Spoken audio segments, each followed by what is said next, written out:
Back in 2007, I read the New York Times magazine Great Ideas of the Year, and I kept it because there was a study done in it, a study shared that affirmed everything that I know and believe to be true.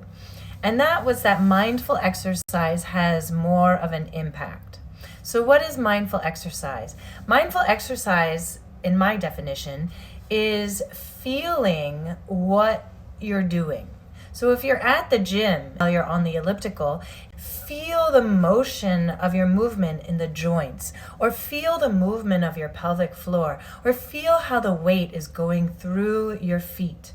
And when you are aware of what's going on physically, you're going to get a more impactful workout.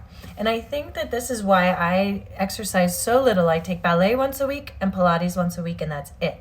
Now, I do live in New York City, so I move around a lot.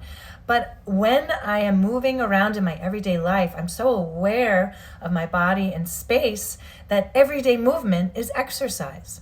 So in this study, they took a group of hotel maids and they asked them if they exercised enough, and they pretty much all said no.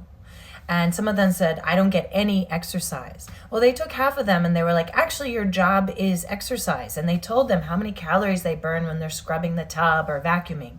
And after a month, when they came back, they discovered that that group that they had told this to had lost more weight than the group that they hadn't told this to.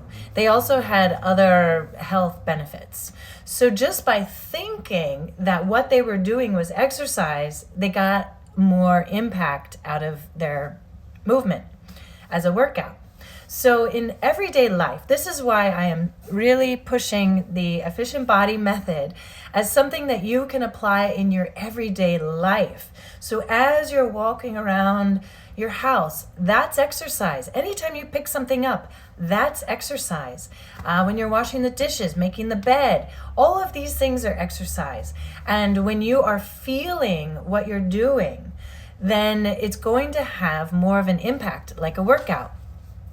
And you can apply these 4 principles in your everyday life as a way to be mindful. So you can always notice if you're holding your breath and instead just observing the natural breath. And that's principle 1, observing the natural breath. You can notice if you are aligned or not, and if you are moving with good structure and the motion is coming from the fulcrum of your joints. That's principle 2.